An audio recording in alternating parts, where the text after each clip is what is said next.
Thanks for clicking! The London and St. Thomas Association of Realtors, LSTAR, has released its real estate data for the month of February, showing price increases all across the board. There's no stopping it! Well, not so fast. Prices are indeed increasing, but not as fast as they did between January and February of 2023, back when many were heralding the beginning of a hot spring real estate market. With so many trying to predict whether or not this year's market will match that of last year's, when the benchmark price rose from $568K in January to $626K in June, it's worth taking a look at the state of the market this year compared to that of last. So what I want to do today is go over London's real estate market for the month of February, take a look at how this market is faring compared to that of last year's, with a focus on price increases, listings, and affordability, and then go over some tips for those who are entering into the market in the spring, as the usual nonsense from the usual suspects is already starting to begin. No, you're wasting my time. So much of what happens in the 2024 market is going to be dependent on interest rates, and the Bank of Canada is making its policy rate decision on Wednesday, along with its press conference. We will have an update out on both on this channel. Click like and subscribe if you want to get those updates, but for now, let's get into this data.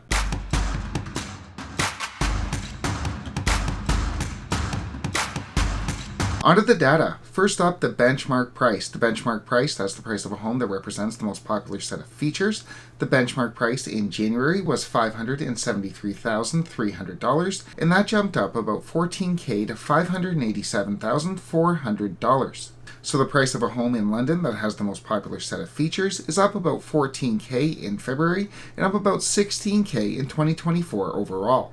And the average price of a home increased as well, though by not nearly as much. The average price in January was $603,011, and that jumped about $1,000 to $604,113. So that's an increase of about $1,000 in 1 month's time in the average price, which is now down about 2% or $10,000 from the average price in February of 2023.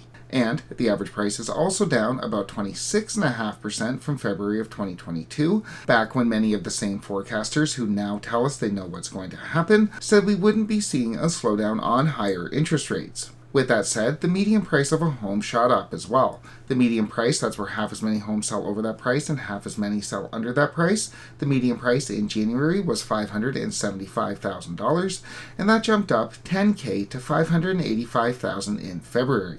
And with prices increasing, homes are selling for less under asking than they were before. If we look to the sales to list price ratio, the SLPR, which measures by how much over or under asking a home sells, so if a home is listed for $100K and sells for $98, the SLPR would be 98.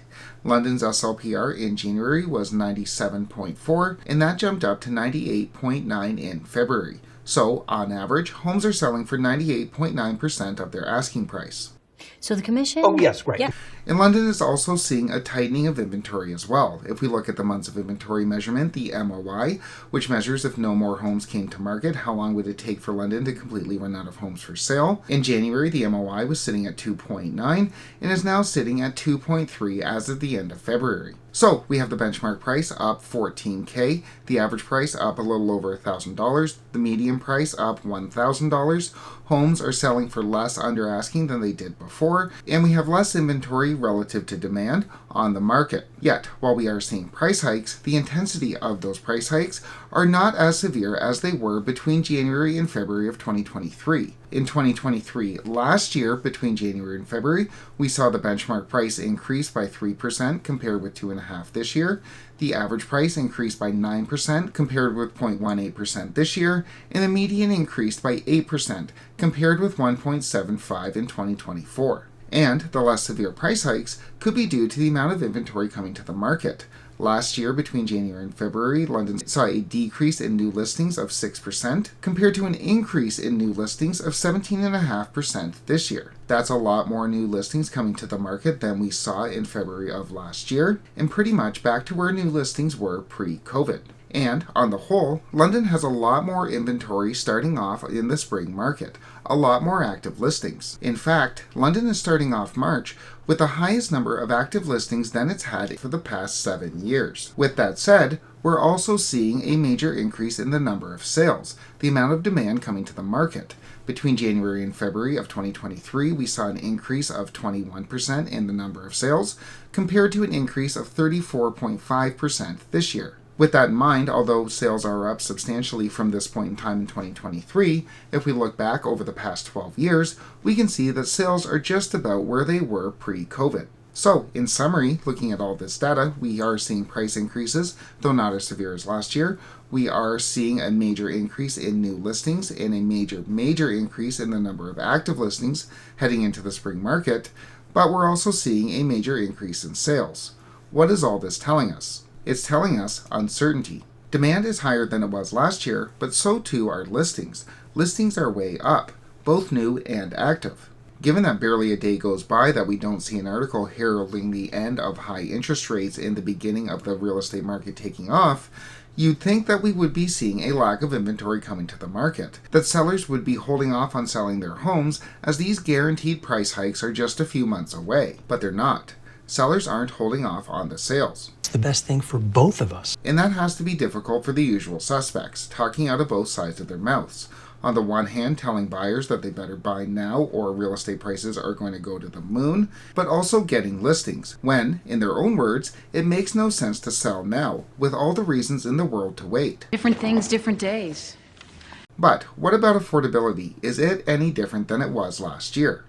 Last year, a decent 5-year fixed rate was sitting at 4.64, and right now it's sitting at 4.84.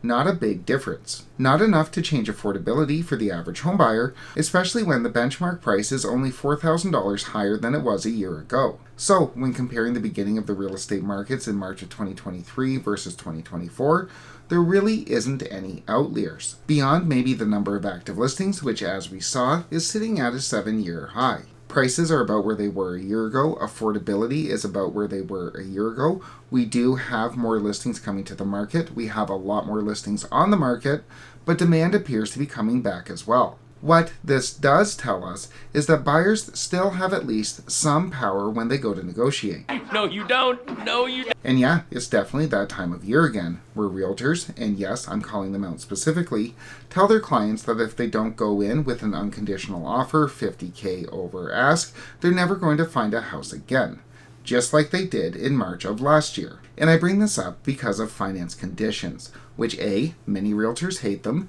because B, they often don't understand them. During a time of apparently, if you believe the headlines, incessant bidding wars, many buyers are convinced that they need to bid well over asking price or they'll be homeless tomorrow. And while those buyers may indeed win the bidding war going $60,000, $70,000, $100,000 over asking, the bank still has to agree to finance it. And oftentimes, especially when the market is shifting, the bank can refuse to finance the property if it doesn't appraise for the purchase price. I want to drive a Range Rover. Yeah, they don't care. Say you have an accepted offer at $100,000 and the bank has pre-approved you to finance 80% of your purchase. But the appraisal comes back and the house is only worth $80,000, the bank is only going to finance 80% of that $80,000, or $64,000, leaving you to come up with a total down payment of $36,000. If you put in an unconditional offer and that property doesn't appraise for $100,000 and for whatever reason you can't close, you can't come up with that $36,000, you can get sued. And the courts have consistently, almost every single time, ruled in the favor of the sellers when buyers can't close. Meaning, if the home doesn't sell for that $100,000 to which you agreed and can only sell for, say, $70,000, you can and will most likely be on the hook for that $30,000 difference. $30,000 difference and still no house. And here's the key part for any of the usual suspects still watching, that means no commission. Excuse me, are you serious? And for any of these buyers out there dealing with these usual suspects, the links to the articles on these court cases are in the description. If your realtor says they can't get you a house without you putting yourself at massive financial risk, feel free to send them these links. Or, better yet, get a better realtor. So, in summary, London's real estate prices are up all across the board. but so too is the amount of inventory, with us having the highest number of active listings that we've had for the past 7 years. The usual suspects are doing what the usual suspects do as we enter the spring market, trying to make their job easier, and as such, buyers need to do their due diligence in order to protect themselves heading into the market, Isn't that kind of your job? where the market very well could change very rapidly, and as such, we need to have finance conditions. We will continue to track London's real estate market throughout the spring, throughout the year on this channel. Click like and subscribe if you want to get those updates, but for now, thanks so much for watching.